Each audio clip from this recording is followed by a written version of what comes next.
25 দিন ধরে ফুটো করে ছাদ, বিছানার চাদর আর জামা কাপড় দিয়ে দড়ি বানিয়ে ফিল্মি কায়দায় কারাগার থেকে পালায় বগুড়ায় মৃত্যুদণ্ডপ্রাপ্ত 4 কয়েদি। অবিশ্বাস্য হলেও পুলিশের দাবি, মশারির গুণাতার দিয়েই মহাকাণ্ড। আটকের পর ডিবি হেফাজতে। কর্নার এলাকায় সেখানে ছাদ ফুটো করে যে বেডশিট এবং অন্যান্য যে কাপড় আছে সেগুলোকে অবলম্বন করে তারা দড়ির মতো বানিয়ে সেখান থেকে তারা ছাদ ফুটো করে সেখান থেকে পালিয়ে যায় এবং পরবর্তীতে আবারও এই কাপড় এবং বেডশিট জোড়া দিয়ে তারা ওই সুউচ্চ প্রাচীর থেকে নিচে নেমে জাস্ট ব্রিজ পাড়ি দিয়ে তারা নদীর ওই পারে চাষিবাজারে অবস্থান নেয়। সেলের ছাদগুলো আছে, ছাদে কিন্তু কোনো রড নেই, সুরকির ছাদ, আর নিচে হলো পেভমেন্ট টাইলস। তো এই পেভমেন্ট টাইলসটা আমরা দেখলাম যে পেভমেন্ট টাইলসটা বের করে ফেলেছে, বের করে সেখানে একটা গামছা পেতে তারা বসে মনে হচ্ছে আর কি বেশ কয়েকদিন যাবৎ আস্তে আস্তে চেষ্টা করেছে। দেখছিলেন প্রধান শিরোনাম, দুপুরের সময় সঙ্গে আছে আমি ইমদাদুল হক। এবার অন্যান্য শীর্ষ সংবাদ। কারো সঙ্গে যুদ্ধ নয়, আক্রান্ত হলে সার্বভৌমত্ব রক্ষায় প্রস্তুত থাকতে হবে। এসএসএফ এর প্রতিষ্ঠা বার্ষিকীতে প্রধানমন্ত্রী বললেন, নিরাপত্তা কড়াকড়িতে যেন জনবিচ্ছিন্ন না হই।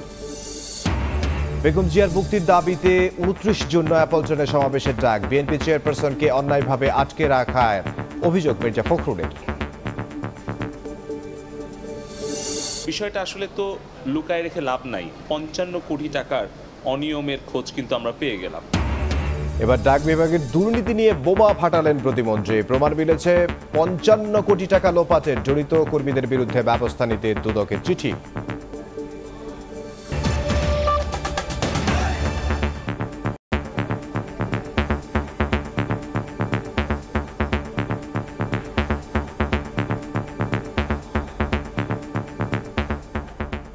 হত্যা মামলায় মৃত্যুদণ্ডপ্রাপ্ত 4 কয়েদি ছিল একই কন্ডেম সেলে। সেখানেই হয় জেল পালানোর পরিকল্পনা। 25 দিনের চেষ্টায় পরিকল্পনা বাস্তবায়নে সফল হয়েছিল, কিন্তু জেলের বাইরে গিয়ে বেশিক্ষণ মুক্ত থাকতে পারেনি। পুলিশের তৎপরতায় আটক হয়েছে। আবারও মঙ্গলবার গভীর রাত থেকে আজ ভোর পর্যন্ত ঘটা জেল পালানোর এই ঘটনা বগুড়ার। মঙ্গলবার গভীর রাত বগুড়ার পুলিশের কাছে খবর আসে, কারাগারের ছাদ ছিদ্র করে পালিয়েছে মৃত্যুদণ্ডপ্রাপ্ত 4 কয়েদি। এরপর ঘটনাস্থলে গিয়ে পুলিশের একটি দল যা দেখতে পায় তা অনেকটা সিনেমার দৃশ্যের মতো। কন্ডেম সেলের ভেতরে পড়ে আছে ছাদের সুরকি আর বাইরের দেয়ালে কাপড় জোড়া দিয়ে বানানো দড়ি। বুধবার সকালে ঘটনা জানাজানির পর এই সত্যতা স্বীকার করে পুলিশ। সংবাদ সম্মেলনে পুলিশ সুপার জানান, মঙ্গলবার রাত 3:55 জেল থেকে পালায় ওই 4 কয়েদি। 25 দিন আগে এই 4 আসামিকে কন্ডেম সেলে রাখা হয়। সেখান থেকে তারা পালানোর পরিকল্পনা করেন। তখন থেকেই অল্প অল্প করে ছাদ ফুটো করেন তারা। এক্ষেত্রে কয়েদিদের দেওয়া বিভিন্ন সরঞ্জাম অথবা কারাগারে থাকা ইস্পাত জাতীয় বস্তুর ব্যবহারও করতে পারে। রাতে বিছানার চাদর ও কাপড় ছিঁড়ে দড়ি বানিয়ে পালান 4 কয়েদি। ছাদ ফুটো করে যে বেডশিট এবং অন্যান্য যে কাপড় আছে সেগুলোকে অবলম্বন করে তারা দড়ির মতো বানিয়ে সেখান থেকে তারা ছাদ ফুটো করে সেখান থেকে পালিয়ে যায় এবং পরবর্তীতে আবারও এই কাপড় এবং বেডশিট জোড়া দিয়ে তারা ওই সুউচ্চ প্রাচীর থেকে নিচে নেমে জাস্ট ব্রিজ পাড়ি দিয়ে তারা নদীর ওই পারে চাষিবাজারে অবস্থান নেয়। খবর পেয়ে তাৎক্ষণিক অভিযানে নামে বাহিনীর বিভিন্ন ইউনিট। এক পর্যায়ে 15 মিনিটের মধ্যে শহরের চাষিবাজার এলাকায় শনাক্ত করা হয় তাদের। আটকের পর নেওয়া হয় ডিবি হেফাজতে। বগুড়া, কুড়িগ্রাম ও নরসিংদীর বাসিন্দা এই 4 কয়েদির সবাই হত্যা মামলার আসামি। পুলিশ সুপার জানিয়েছেন, মশারির গুণাতার দিয়ে তারা ছাদ ফুটো করে। যেহেতু এটা ব্রিটিশ আমলের কারাগার, এখানে এই ছাদের যে সেলের ছাদগুলো আছে, ছাদে কিন্তু কোনো রড নেই, সুরকির ছাদ, আর নিচে হলো পেভমেন্ট টাইলস। এখানে অন্য কোনো ইনস্ট্রুমেন্ট বাহিরের থেকে কেউ নিয়ে গিয়ে ব্যবহার করেছে কিনা। 4 জনই হত্যা মামলার ফাঁসির দণ্ডপ্রাপ্ত আসামি। তাদের মধ্যে নজরুল ইসলাম কুড়িগ্রামের, আমির হামজা নরসিংদীর, জাকারিয়া বগুড়ার কাহালু ও ফরিদ শেখ বগুড়ার সদরের বাসিন্দা। এ ঘটনায় জেলা প্রশাসন, র্যাব, পুলিশ, কারা কর্তৃপক্ষ, গণপূর্ত বিভাগ ও ফায়ার সার্ভিসের সমন্বয়ে 6 সদস্যের তদন্ত কমিটি গঠন করা হয়েছে। সময় সংবাদ, বগুড়া। এ নিয়ে আলোচনার জন্য স্টুডিওতে আছেন সহকর্মী বুলবুল রেজা। বুলবুল, আপনাকে স্বাগত জানাচ্ছি। আজকে ভোর থেকে সকাল পর্যন্ত যেই ঘটনাটি ঘটেছে বগুড়াতে, 4 জন কন্ডেম সেল থেকে পালিয়ে গেছে, অবশ্য তারা ধরা পড়েছে। এ বিষয়ে বিস্তারিত যদি আমাদেরকে একটু জানাতেন। চারজন মৃত্যুদণ্ডপ্রাপ্ত আসামি, অর্থাৎ যে কোনো সময় তাদের ফাঁসির রায় কার্যকর হবে, তারা পালিয়ে গেলেন এবং একদিনের অর্থাৎ রাতারাতি কিন্তু এই ধরনের পরিকল্পনা করা যায় না, ওভারনাইট। এই পরিকল্পনার জন্য আমরা যেটি বলছিলাম যে 25 দিনে, এটি হয়তো প্রাথমিকভাবে পুলিশ জানতে পেরেছে তাদের কাছ থেকে, হয়তো এর চেয়েও বড় পরিকল্পনা তাদের থাকতে পারে এবং পালানোর জন্য যে সকল সরঞ্জামাদি তাদের ছিল সেটি তারা কিভাবে সংগ্রহ করলেন, অনেকগুলো বিষয় কিন্তু এখন পর্যন্ত পরিষ্কার নয়। পুলিশ বা আইন শৃঙ্খলা রক্ষাকারী বাহিনী, সেখানকার জেলা প্রশাসক এখন পর্যন্ত কিন্তু সুনির্দিষ্টভাবে এই কারণগুলো তারা এখন পর্যন্ত জানাতে পারেন। তবে আমরা একটু বগুড়ায় এখন কি পরিস্থিতি সেটি যদি আমাদেরকে জানাতেন। বগুড়ায় আমাদের যে সহকর্মী আব্দুল আওয়াল রয়েছেন, সরাসরি আমরা তার কাছে যাব এবং সেখানকার যে সবশেষ তথ্য সেই তথ্যগুলো তার কাছ থেকে জেনে নেব। আওয়াল, মঙ্গলবার দিবাগত রাত 3টার পরে বগুড়া জেলা কারাগারের জাফলং অংশের যে 2 নম্বর কক্ষ, সেখানে থাকা 4 জন মৃত্যুদণ্ডপ্রাপ্ত কয়েদি তারা কিন্তু সেই যেই কারাগারের যেই ছাদ, সেই ছাদটি কেটে কারাগারের সুরক্ষিত দেওয়াল ভেদ করে তারা দেওয়াল টপকে কিন্তু তারা পালিয়ে যায় এবং তারপরই কিন্তু আসলে জেলা পুলিশের পক্ষ থেকে যখন তারা জানতে পারে, তারা কিন্তু অভিযান চালিয়ে বগুড়া শহরের চাষিবাজার এলাকা থেকে আসলে তাদেরকে গ্রেপ্তার করে এবং এই বিষয়ে কিন্তু আজ সকাল 10টায় জেলার পুলিশ সুপার আসামি সহ আমাদেরকে সংবাদ বিজ্ঞপ্তিতে বিস্তারিত জানিয়েছে। তবে তারা আসলে এইরকম একটি সুরক্ষিত কন্ডেম সেলে কিভাবে তাদের কোন ধরনের সরঞ্জামাদি দিয়ে দেওয়ালটি কেটেছে বা কিভাবে আসলে, এবং এই যে জেলা কারাগারটি যার আশপাশে যেহেতু কারারক্ষীরা সার্বক্ষণিক পহরায় থাকেন, এর মধ্য দিয়ে তারা পালিয়ে গিয়েছেন, এই ব্যাপারে কিন্তু এখন পর্যন্ত কোনোভাবে কিছুই আমাদেরকে নিশ্চিত করে বলা হয়নি। এবং সকাল থেকে আমরা গণমাধ্যম কর্মীরা এই যেই বগুড়া যে জেলা কারাগার, সেই কারাগারের সামনে রয়েছি, এখানে অতিরিক্ত আইজিপি প্রিজন্স রয়েছেন, তারা কিন্তু গণমাধ্যমের সঙ্গে এখন পর্যন্ত কোনো ধরনের কোনো কথাই বলেন। ইভেন আমরা বারে বারে তাদের সাথে কথা বলার চেষ্টা করা হলেও কিন্তু তারা নাকচ করে দিয়েছেন।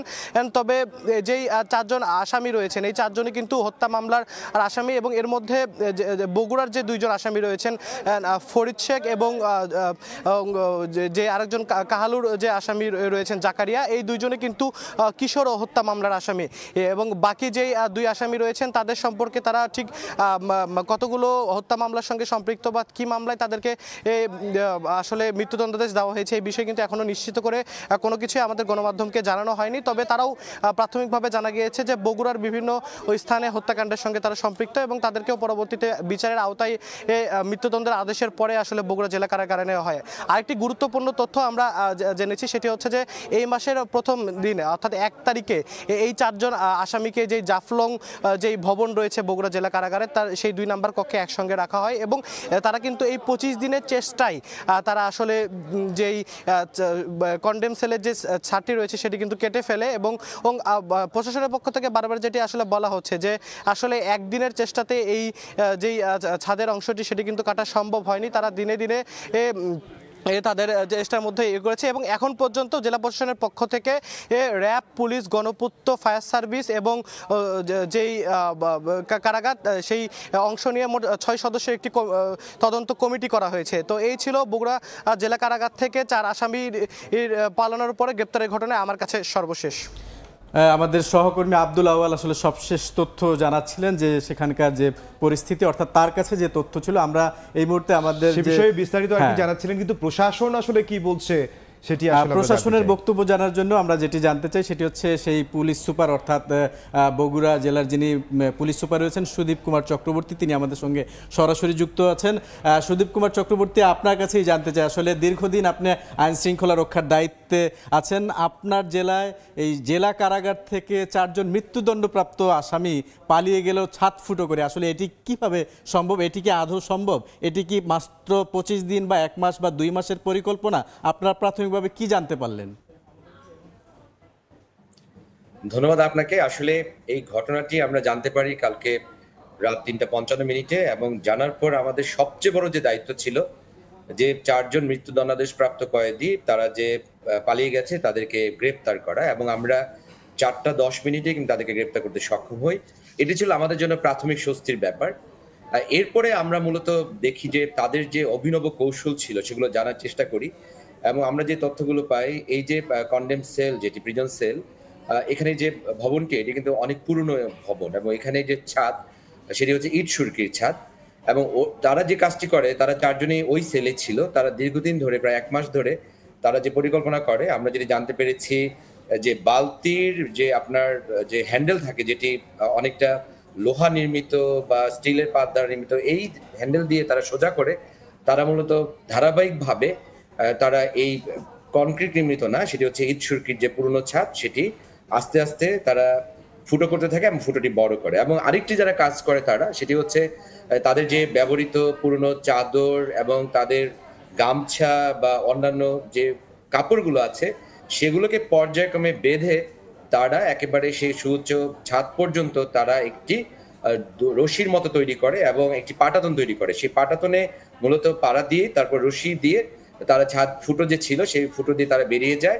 এবং এরপরে ওই প্রিজন সেলের সামনে একটি যে উন্মুক্ত প্রাঙ্গণ আছে, সেটি আবার অনেকটা লোহার খাঁচা দ্বারা বদ্ধ। সেই লোহার খাঁচার উপর দিয়ে তারা অনেকটা ক্রলিং করে তারপর যে সুউচ্চ প্রাচীর আছে সেখান থেকে একইভাবে একই কৌশলে যে বিভিন্ন ধরনের বেডশিট বা কাপড় তারা জোর করে জোড়া দিয়ে তারপর সেখান থেকে লম্বা দড়ির মতো করে ওখান থেকে বেরিয়ে ঠিক পাশেই যে একটি করতোয়া নদীর উপর ব্রিজ ছিল, সেই ব্রিজ দিয়ে তারা পার্শ্ববর্তী স্থানে পৌঁছে যায়।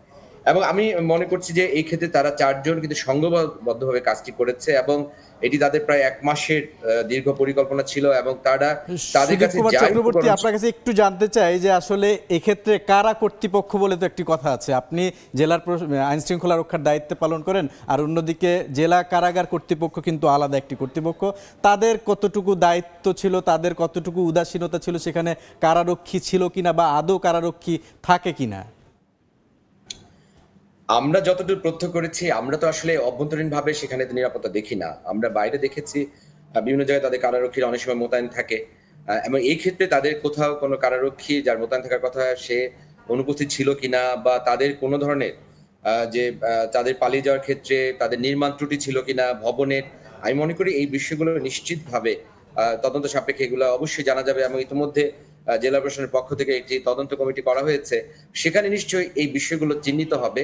আপাতত আমরা একটি মামলা রুজু হচ্ছে এবং সেই মামলা রুজুর মাধ্যমে কিন্তু আমরাও তদন্তের মধ্য দিয়ে এই বিষয়গুলো আমরা নিয়ে আসবো এবং আমরা নিশ্চিতভাবে আমরা একটি সুপারিশমালা আমরা প্রণয়ন করব, যাতে করে এরকম যারা হাই প্রোফাইল যারা মৃত্যুদণ্ডাদেশপ্রাপ্ত কয়েদি যারা আছে তারা যাতে এই ধরনের অভিনব কৌশলের মাধ্যমে কারাগার থেকে যাতে পলায়ন করতে না পারে, তার জন্য আমরা অবশ্যই একটি সুপারিশমালা আমরা প্রেরণ করবো যথাযথ কর্তৃপক্ষ বরাবর। তবে আমরা এখন যে আইনানুগ বিষয়গুলো আছে সেগুলো নিশ্চিত করা আমাদের মূল দায়িত্ব এবং প্রাথমিকভাবে আমাদের সবচেয়ে বড় দায়িত্ব ছিল যে তাদেরকে গ্রেপ্তার করা এবং জেলা পুলিশের সুদক্ষ কর্মকর্তারা তারা সেই কাজটি করতে পেরেছে, এটি আমাদের জন্য আমি যেটি বলেছি একটি স্বস্তির বিষয়। আরেকটি বিষয় জানতে চাই, সেটি হচ্ছে সেখানে 4টি প্রকোষ্ঠ ছিল, আমরা যতটুকু জানতে পেরেছি একটি প্রকোষ্ঠের মতো এই 4 জন আসামি ছিলেন, বাকি যে 3টি প্রকোষ্ঠ ছিল সেটি পাশাপাশি ছিল। সেখানে যারা কয়েদি ছিলেন তারাও কি এটি জানতে পারেননি? তাদের সঙ্গে আপনারা কথা বলেছেন কিনা? আসলে আপনি যদি লক্ষ্য করেন প্রত্যেকটি প্রকোষ্ঠ কিন্তু সম্পূর্ণ পৃথক এবং প্রকোষ্ঠের ভেতরে তারা মূলত যে প্রকোষ্ঠের যে মূল যে লোহার শক্ত যে ফটকটি আছে তার পাশে একটি অংশ কিন্তু আছে, সেখানে হচ্ছে আপনার এটা অনেকটা ইট দ্বারা নির্মিত, ওর পাশে যে একটি অবস্থান যেখানে বাইরে থেকে কিন্তু লক্ষ্য করা যাবে না। মূলত তারা যারা কারারক্ষী তাদের চোখ ফাঁকি দেওয়ার জন্য তারা কিন্তু ওই স্থানটিকে বেছে নিয়েছে এবং একটি কর্নার তারা বেছে নিয়েছে, ওখান দিয়ে তারা ভেতর থেকে কাজগুলো করেছে এবং ভেতর থেকে তারা ছাদ ফুটো করেছে। বাইরে থেকে আসলে ওইভাবে তাদের হয়তো প্রত্যক্ষ করার সুযোগ হয়নি, কারণ প্রত্যেকটি প্রকোষ্ঠ কিন্তু সম্পূর্ণ পৃথক এবং ভেতরে কি হচ্ছে সেটি আসলে বাইরে থেকে বোঝার হয়তো তাদের সুযোগ ছিল না। তবে কারারক্ষীরা হয়তো মাঝে মাঝে তারা পরিদর্শনে এসছে, কিন্তু যেহেতু তারা একটি কর্নারে তারা কাজটি করেছে হয়তো তাদের নজরে আসে। জি, সুদীপ কুমার চক্রবর্তী, আপনাকে অসংখ্য ধন্যবাদ এতক্ষণ আমাদের সঙ্গে যুক্ত থাকার জন্য। আমরা শুনছিলাম সেখানকার যিনি পুলিশ সুপার তিনি বলছিলেন যে প্রাথমিকভাবে এখন পর্যন্ত যে তদন্তের ফলাফল, তারা একটি তদন্ত কমিটি করেছেন, সেখানে কার কতটুকু গাফিলতি ছিল সেই বিষয়গুলো তদন্তে উঠে আসবেন, এই বিষয়টি তিনি জানাচ্ছিলেন। আচ্ছা, আমরা আসলে কন্ডেম সেল যে থাকে সেটা আসলে কেমন হয় এবং সেখান থেকে আসলে পালানো সম্ভব কিনা যেটি বলছিলেন ওরা, যেই ব্যাখ্যাটা দিচ্ছিলেন, কন্ডেম সেল সম্পর্কে যদি আমাদেরকে জানাতেন। আসলে সাধারণ কয়েদি যারা তারা যে জায়গায় থাকেন আর এই মৃত্যুদণ্ডপ্রাপ্ত আসামি যারা তারা যেই জায়গাটিতে থাকেন দুটির মধ্যে কিন্তু বেশ পার্থক্য রয়েছে। অর্থাৎ এই ফাঁসির দণ্ডপ্রাপ্ত আসামি যারা তারা কন্ডেমড সেল, যেটি সেই কন্ডেমড সেলে থাকে। আমরা একটু কন্ডেমড সেলের কিছু ফিচার বা ক্যারেক্টারিস্টিক্স দেখতে চাই আসলে কেমন থাকে সেই কন্ডেম সেল, এবং এই বগুড়াও কিন্তু সেটির বাইরে নয়। অর্থাৎ সাধারণত একজনের জন্য 10 ফুট বাই 6 ফুট হয়ে থাকে, যদিও এখানে 4 জন ছিলেন, তার মানে আয়তনে বড় ছিল। বালিশ আর মাদুর ছাড়া অন্য কিছু থাকার কথা নয় এই কন্ডেম সেলগুলোতে।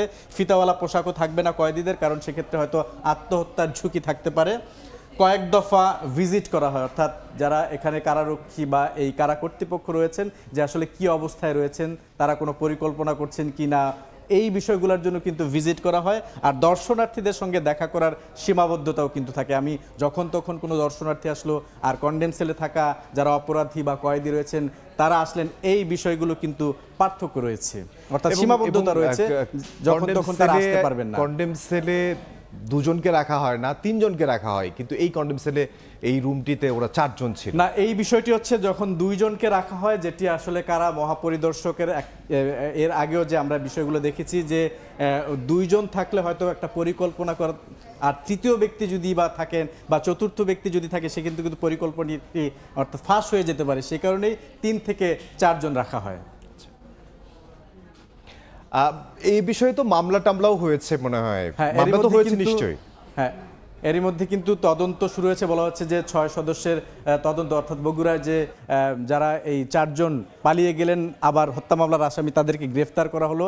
এরই মধ্যে কিন্তু তাদের বিরুদ্ধে 6 সদস্যদের তদন্ত কমিটি করা হয়েছে, এবং আগের যে মামলা সেই মামলায় বলা হচ্ছে যে বেশিরভাগই হত্যা মামলার আসামি ছিলেন, এবং এ বিষয়ে আর একটি প্রতিবেদন রয়েছে, আমরা প্রতিবেদনটি দেখে আসবো।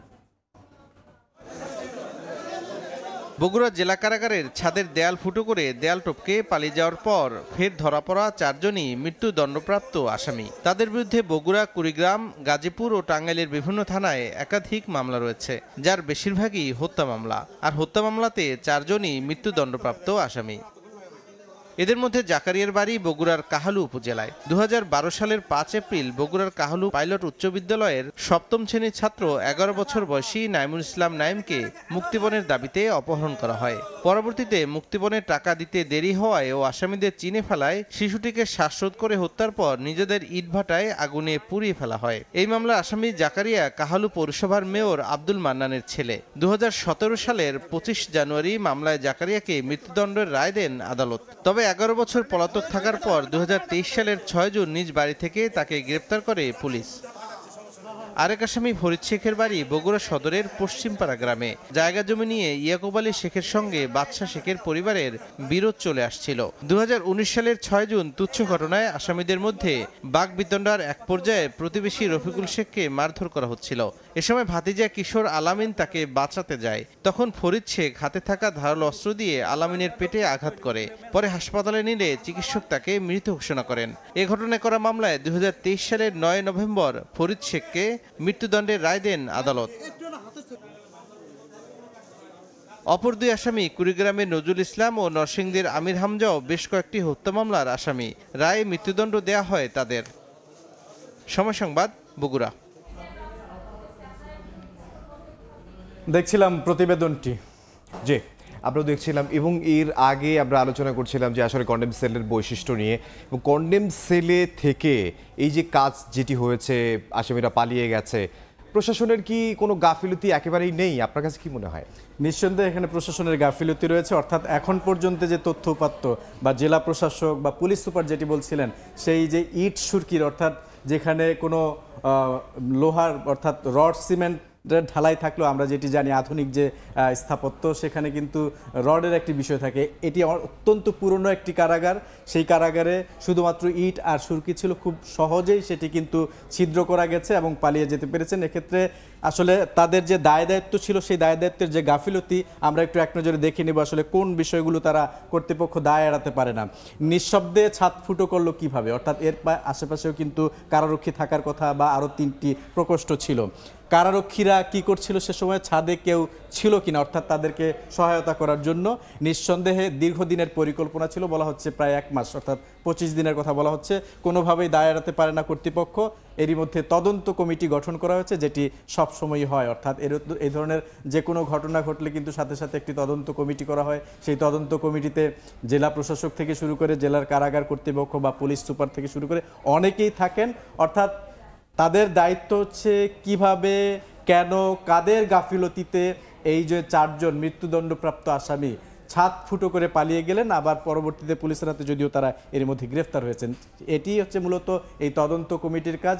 তাদের যে লুফলসগুলো ছিল, অর্থাৎ কোন দুর্বলতার কারণে, কোন ত্রুটির কারণে এভাবে তারা পালাতে পারলো, সেই বিষয়গুলোকে তদন্তের যে আওতা, সেই তদন্তের আওতায় নিয়ে আসা।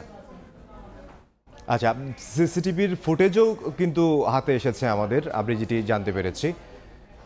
আচ্ছা, একটি ক্লোজ সার্কিট ক্যামেরার ফুটেজ এরই মধ্যে সময় সংবাদের হাতে এসেছে। আমরা এই ফুটেজটি যদি একটু দেখি, যে এই ফুটেজে একজন লোক, অর্থাৎ সে একজন আসামি, হয়তো সে তাকে তার গতিবিধি কিন্তু দেখা যাচ্ছে। অর্থাৎ যেহেতু রাত 3:55 সময় কিন্তু তারা পালিয়েছে, তার মানে এই ফুটেজটি আসলে ঠিক কখন, রাতের ফুটেজ নিঃসন্দেহে একজনকে কিন্তু দেখা যাচ্ছে তিনি কারাগারের দিকে, অর্থাৎ এটি কি বের হয়ে যাওয়ার পরে নাকি আগে? নিঃসন্দেহে এটি যেহেতু কারাগারের ভেতরের ফুটেজ থাকে অথবা বাইরের ফুটেজ মনে হচ্ছে, অর্থাৎ বাইরে যে রাস্তা রয়েছে সেই রাস্তার কিন্তু ফুটেজই মনে হচ্ছে। একজনকে কিন্তু বের হয়ে যেতে দেখা যাচ্ছে এবং তার পোশাক আশাক যেটি বলা হচ্ছে, এখানে কিন্তু কোনো কয়েদির পোশাক নেই, অর্থাৎ কনডেম সেলে যেই আসামিরা থাকে তাদের নির্দিষ্ট কোনো পোশাক থাকে কিনা, এর বাইরে কিন্তু আসলে একটি সাধারণ যে ক্যাজুয়াল পোশাক থাকে সেই পোশাকে কিন্তু থাকে। তদন্ত শেষ হলে আমরা আরো হয়তো বিস্তারিতভাবে জানতে পারবো। আপনাকে অসংখ্য ধন্যবাদ আমাদেরকে সময় দেওয়ার জন্য। আপনাকেও ধন্যবাদ। সহকর্মী বুলবুল রেজা যোগ দিয়েছিলেন আমাদের সঙ্গে। স্পেশাল সিকিউরিটি ফোর্স এসএসএফের 38তম প্রতিষ্ঠা বার্ষিকী উদযাপনে বুধবার প্রধানমন্ত্রীর কার্যালয়ে আয়োজিত বিশেষ দরবারে অংশ নেন সরকার প্রধান শেখ হাসিনা। প্রশংসা করেন বাহিনীটির দক্ষতা, নিষ্ঠা ও পেশাদারিত্বের। প্রত্যেকেই যারা আমাদের বাংলাদেশে এসেছেন, যাওয়ার সময় সবাই কিন্তু আমাদের এসএসএফের ভূয়সী প্রশংসা করে যান, যেটা আমাদের জন্য অত্যন্ত গর্বের। তবে নিরাপত্তার কড়াকড়িতে যেন সরকার প্রধানের সঙ্গে জনগণের দূরত্ব তৈরি না হয় সেদিকে খেয়াল রাখতে এসএসএফ সদস্যদের নির্দেশনা দেন শেখ হাসিনা। যেদিন থেকে দেশে ফিরেছি সেদিন থেকে জানি যে কোনো সময় আমার জীবন চলে যেতে পারে। আমার দায়িত্ব পালন করতে যারা যাচ্ছেন তাদের নিজের জীবনটাও কিন্তু ঝুঁকিতে পড়ছে। আমরা রাজনীতি করি, আমার কিন্তু আর কোনো শক্তি নেই, শক্তি একমাত্র জনগণ। যে এই মানুষগুলির জন্যই তো রাজনীতি করি, এই মানুষদের নিয়েই তো পথ চলা, আর যাদেরকে নিয়েই দেশের মানুষের কাজ করি, তাদের থেকে যেন কোনো মধ্যে বিচ্ছিন্ন হয়ে না যায়। মানুষের থেকে বিচ্ছিন্ন হলে কিন্তু আমাকে আর গুলি বোমা লাগবে না, এমনি শেষ হয়ে যাবো। কারণ এরাই আমার প্রাণ শক্তি, এটুকু মনে রাখতে হবে। অনুষ্ঠানে সশস্ত্র বাহিনীর আধুনিকায়নে ফোর্সেস গোল 2030 বাস্তবায়ন সহ সরকারের নানা পদক্ষেপ তুলে ধরেন প্রধানমন্ত্রী। জানান, কারোর সঙ্গে যুদ্ধে জড়াতে না চাইলেও আত্মরক্ষায় সর্বোচ্চ প্রস্তুত বাংলাদেশ। যে কোনোভাবে হোক বহিঃশত্রুর আক্রমণ থেকে দেশকে রক্ষা করা, নিজেদের রক্ষা করা। আমরা কারোর সাথে যুদ্ধ করতে যাব না, কিন্তু আক্রান্ত হলে যেন নিজের দেশের স্বাধীনতা, সার্বভৌমত্ব রক্ষা করতে পারি, সেইভাবেই আমাদেরকে প্রস্তুতি নিতে হবে, সেইভাবে আমাদের থাকতে হবে। সেই দিকে লক্ষ্য রেখেই কিন্তু আমাদের সকল পদক্ষেপ আমরা নিয়েছি। শেখ হাসিনা বলেন, 2009 সাল থেকে আওয়ামী লীগ টানা ক্ষমতায় থাকার সুবাদই দৃশ্যমান হয়েছে টেকসই উন্নয়ন, যা ধরে রেখে দেশকে এগিয়ে নিতে চায় সরকার। যতক্ষণ আমার নিঃশ্বাস আছে, আমার এটাই চেষ্টা যে বাংলাদেশের মানুষকে যেন অন্তত জীবনটাকে আরো উন্নত সমৃদ্ধ করে যেতে পারি। ফারুক ভিয়া, রবিন, সময় সংবাদ, ঢাকা। বেগম জিয়ার নিঃশর্ত মুক্তির দাবিতে আবারও কর্মসূচি দিয়ে মাঠে নামতে যাচ্ছে বিএনপি। শনিবার ঢাকায় সমাবেশ সহ সারা দেশে 3 দিনের কর্মসূচি ঘোষণা করেছেন দলটির মহাসচিব মির্জা ফখরুল ইসলাম আলমগীর। বিএনপি চেয়ারপারসনকে অন্যায়ভাবে আটকে রাখার অভিযোগ করে তার মুক্তির আন্দোলনে সবাইকে যুক্ত হওয়ার আহ্বানও জানান মির্জা ফখরুল। এভারকেয়ার হাসপাতালে চিকিৎসাধীন বিএনপি চেয়ারপারসন বেগম খালেদা জিয়া তার স্থায়ী মুক্তি দিয়ে বিদেশে চিকিৎসার জন্য বারবার দাবি জানিয়ে আসছেন তার চিকিৎসক সহ বিএনপি নেতারা। বিএনপি চেয়ারপারসনের নিঃশর্ত মুক্তির দাবিতে কর্মসূচি ঠিক করতে নয়াপল্টনে দলের কেন্দ্রীয় কার্যালয়ে অঙ্গ ও সহযোগী সংগঠনের নেতাদের সাথে যৌথ সভা করেন বিএনপির শীর্ষ নেতারা। এরপর সংবাদ সম্মেলনে বিএনপি মহাসচিব দাবি করেন, নানা রোগে আক্রান্ত বেগম জিয়ার অবস্থা সংকটাপন্ন। বিএনপি নেত্রী প্রকাশ্যে আসলে ক্ষমতা হারাতে হবে জেনেই সরকার তাকে বন্দী করে রেখেছে বলেও অভিযোগ মির্জা ফখরুলের। চিকিৎসকরা বারবার বলেছেন যে তার চিকিৎসার জন্য বাইরে উন্নত জায়গায় প্রতিষ্ঠায় নেওয়া উচিত, কিন্তু সেই জায়গায় উন্নত কেন্দ্রে, চিকিৎসা কেন্দ্রে তাকে সরকার দিচ্ছে না। তাই নয়, সরকার কিন্তু পরিকল্পিতভাবে আদালতকে ব্যবহার করে, আদালতের কথা বলে সেখান থেকে তাকে বঞ্চিত করে। দলীয় নেত্রীর নিঃশর্ত মুক্তির ইস্যুতে আর কোনো পথ খোলা নেই জানিয়ে বিএনপি মহাসচিব বলেন, সরকারের উপর চাপ সৃষ্টি করেই তার মুক্তির আন্দোলন বেগবান করা হবে। একই সঙ্গে নয়াপল্টনের সমাবেশ সহ সারা দেশে 3 দিনের কর্মসূচি ঘোষণা করেন মির্জা ফখরুল। নয়াপল্টন অফিসের সামনে সমাবেশ অনুষ্ঠিত হবে দেশনেত্রী বেগম খালেদা জিয়ার নিঃশর্ত মুক্তির দাবিতে। এটা হচ্ছে আপনার 29শে জুন। সারা দেশের মহানগরগুলোতে, সেখানে সোমবার মহানগরগুলোতে এই সমাবেশ দেশনেত্রী মুক্তির দাবিতে সমাবেশ হবে। এরপরে হচ্ছে 3 তারিখে সারা দেশের জেলা সদরগুলোতে তার মুক্তির দাবিতে সমাবেশ অনুষ্ঠিত হবে। বেগম জিয়ার মুক্তির আন্দোলনে দলীয় নেতা কর্মীদের পাশাপাশি জনগণকে যোগ দেওয়ার আহ্বান জানান বিএনপি মহাসচিব। বাতাসে রাজনীতি। আহমেদ সালেহীন, সময় সংবাদ, ঢাকা। দুপুরের সময় আরো থাকছে। বারবার সরকার দুর্নীতির বিরুদ্ধে জিরো টলারেন্স নীতিতে অটল আছে জানিয়ে সড়ক পরিবহন ও সেতু মন্ত্রী ওবায়দুল কাদের বলেছেন, দুর্নীতি শুধু আমলারা নয়, রাজনীতিকরাও করেন। তাই কারো উপর অভিযোগ তোলার আগে আয়নায় নিজের চেহারা দেখা উচিত। সকালে হযরত শাহজালাল আন্তর্জাতিক বিমানবন্দরে বিদেশ থেকে আসা যাত্রীদের জন্য বিআরটিসির বাস সেবার উদ্বোধন করেন সড়ক পরিবহন সেতু মন্ত্রী।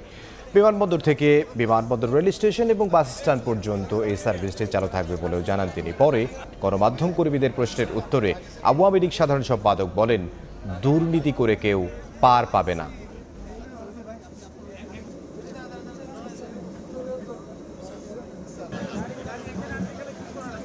দুর্নীতি সরকারি কর্মকর্তারা করে, পলিটিশিয়ানরা করে না, এটাও তো বলা ঠিক। কারণ আমরা যখন কথা বলি, আমি সবার কথাই বলছি, তখন আমাদের প্রথমত আয়নায় নিজের চেহারাটা দেখা হচ্ছে যে আমি অ্যাজ এ পলিটিশিয়ান আমি আমলাদের করাপশনের বিরুদ্ধে বলছি। তো আমার এখানেও তো করাপশন আছে। দুদককে প্রধানমন্ত্রী একেবারেই জিরো টলারেন্স নীতিতে তিনি অটল এবং দুদক স্বাধীন। ডাক বিভাগের কর্মীদের অনিয়ম দুর্নীতি নিয়ে আবারও বোমা ফাটালেন ডাক টেলিযোগাযোগ ও তথ্য প্রযুক্তি প্রতিমন্ত্রী। বললেন, গ্রাহকের অর্থ এবং ডাকের নিজস্ব তহবিল মিলিয়ে মোট 55 কোটি টাকা লোপাট করেছে কর্মীরা। অনিয়মের 11টি ঘটনায় জড়িতদের বিরুদ্ধে ব্যবস্থা নিতে দুদককে চিঠি দেওয়া হয়েছে বলেও জানান প্রতিমন্ত্রী। সম্প্রতি রাজশাহীর তানোর উপজেলা পোস্ট অফিসে পরিবার সঞ্চয়পত্রে পারুল বেগম নামের এক নারীর জমা রাখা 2 লাখ টাকা আত্মসাতের অভিযোগ ওঠে পোস্টমাস্টার মোহাম্মদ মোকসেদ আলীর বিরুদ্ধে।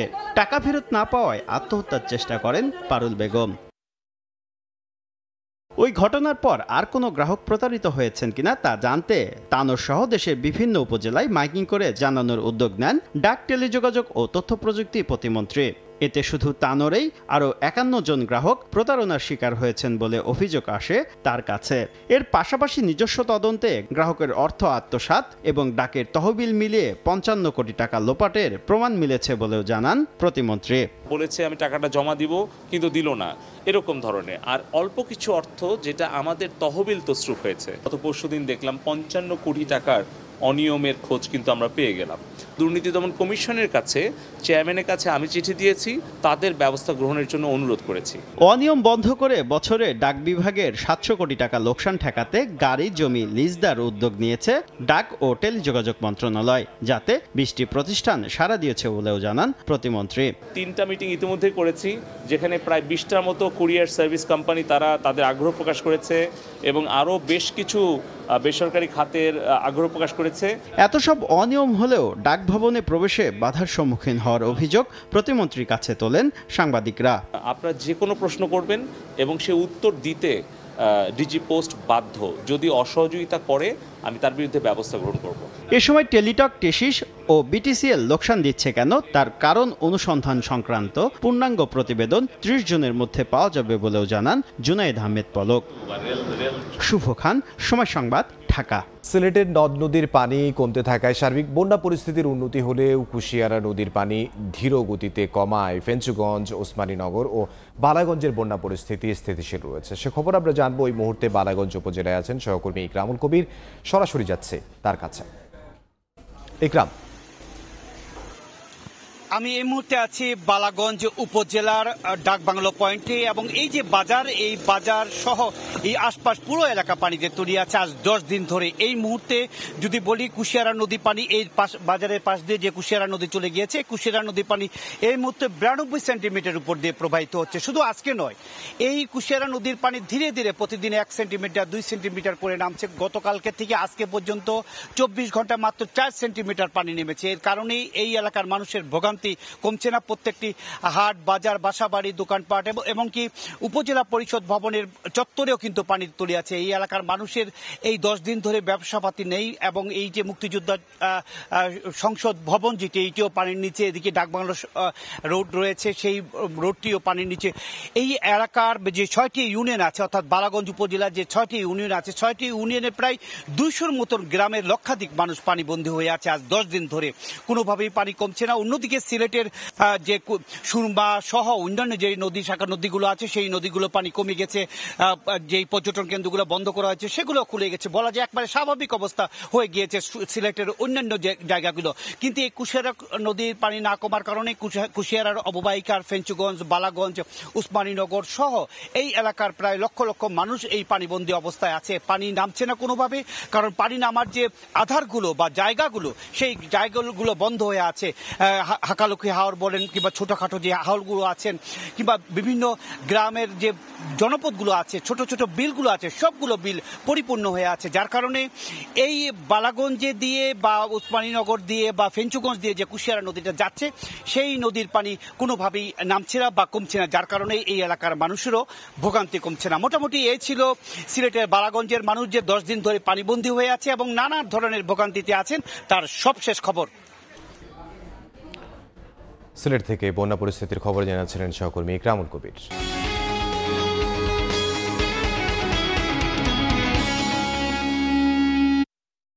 সৌদি কেন্দ্রিক মধ্যপ্রাচ্যেই ঘুরপাক খাচ্ছে বাংলাদেশে বিদেশে বাংলাদেশের শ্রমবাজার। উল্টো দক্ষ কর্মীর অভাব আর ভিসা জটিলতায় চাহিদা থাকার পরও হাতছাড়া হচ্ছে সার্বিয়া, মাল্টা, রোমানিয়া, পোল্যান্ড সহ ইউরোপের বিভিন্ন দেশে যাওয়ার সুযোগ। এমন অভিযোগ বাইরা মহাসচিবের। এই অবস্থায় শ্রম কূটনীতির জন্য দীর্ঘমেয়াদী পরিকল্পনার তাগিদ অর্থনীতিবিদদের। তবে প্রবাসী কল্যাণ ও বৈদেশিক কর্মসংস্থান প্রতিমন্ত্রীর দাবি, ধীরগতিতে হলেও কাজ চলছে। মার্জিয়া রিপোর্ট। মধ্য এশিয়ার দেশ উজবেকিস্তান বাংলাদেশ থেকে 2022 সাল নাগাদ সর্বনিম্ন $400 থেকে $1200 বেতনে 1,500 দক্ষ কর্মী নেয়ার কথা ছিল। প্রথম দফায় 2020 সালে চার্টার্ড ফ্লাইটে করে 239 জন কর্মী পাঠানো হয় দেশটিতে। কিন্তু দেখা যায় সেই সব কর্মী সংশ্লিষ্ট কাজে যথেষ্ট দক্ষ নন। এরপর বাংলাদেশ থেকে আর কোনো কর্মী নেয়নি দেশটি। ইউরোপীয় ইউনিয়নের সঙ্গে চুক্তি অনুযায়ী 2017 সালে মাল্টার শ্রমবাজার চালু হয়। 2021 সালে প্রায় 20,000 দক্ষ কর্মীর মাল্টায় কর্মসংস্থানের সুযোগও তৈরি হয়। তবে বাংলাদেশে দেশটির কোনো কনসুলেট কিংবা দূতাবাস না থাকায় ভিসার জন্য কর্মীদের যেতে হয় নয়াদিল্লিতে। একই অবস্থা পোল্যান্ড, সার্বিয়া, রোমানিয়া, কসোভো, বসনিয়ার ক্ষেত্রে। কৃষি, অবকাঠামো নির্মাণ, বিভিন্ন সেবা খাতে বাংলাদেশি কর্মীদের চাহিদা তৈরি হলেও দক্ষ কর্মীর অভাব আর ভিসা জটিলতায় সময় মতো কর্মীর যোগান দেয়া সম্ভব হচ্ছে না।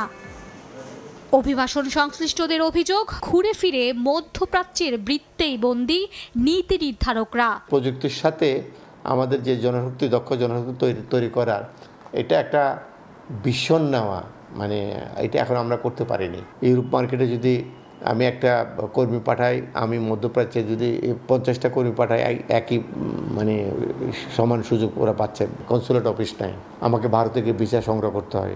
ভারতের ভিসা পেতেই তো আমাদের কষ্ট হচ্ছে। দুর্বল শ্রম কূটনীতিকে অশনি সংকেত আখ্যা দিয়ে অর্থনীতিবিদরা বলছেন, সম্ভাবনাময় বাজার ধরতে না পারলে বড় ধরনের ঝুঁকিতে পড়বে দেশের অভিবাসন খাত। তারা আমাদের কাছ থেকে মানুষ চাচ্ছেন, কিন্তু তারা সেভাবে কিন্তু আর নিতে পারছেন না। খুবই একটু অ্যাক্টিভ পলিসি নেওয়া দরকার। প্রবাসী কল্যাণ ও বৈদেশিক কর্মসংস্থান প্রতিমন্ত্রীর দাবি, ধীর গতিতে হলেও ইউরোপের বাজার ধরতে কাজ চলছে। ইউরোপের মার্কেট আমরা আরও গতিবেগ বৃদ্ধি হবে, আরও মানুষ বেশি করে যাবে, ধীরে ধীরে আগ বাড়তে হবে। বাংলাদেশ জনশক্তি কর্মসংস্থান ও প্রশিক্ষণ ব্যুরোর তথ্য বলছে ১৯৭৬ সাল থেকে এ পর্যন্ত যেসব কর্মীর বিদেশে কর্মসংস্থান হয়েছে তার ৯১% গেছে সৌদি আরব সহ মধ্যপ্রাচ্যের ৭টি দেশে। অদক্ষ কর্মী আর মধ্যপ্রাচ্য, স্বাধীনতা পরবর্তী সময়ে বাংলাদেশের শ্রমবাজারের যেন এটাই বাস্তবতা। মার্জিয়া মুমু, সময় সংবাদ, ঢাকা। এ পর্যায়ে শীর্ষ সংবাদগুলো জানিয়ে দিচ্ছে আরও একবার। ২৫ দিন ধরে ফুটো করে ছাদ, বিছানার চাদর দিয়ে দড়ি বানিয়ে ফিল্মি কায়দায় বগুড়ায় জেল থেকে পালায় মৃত্যুদণ্ডপ্রাপ্ত ৪ কয়েদি। পাশাফির মশারি এবং বেগম জিয়ার মুক্তির দাবিতে ২৯ জন্য অ্যাপলটনের সমাবেশের ডাক। বিএনপি চেয়ারপারসনকে অন্যায়ভাবে আটকে রাখার অভিযোগ মির্জা ফখরুলের।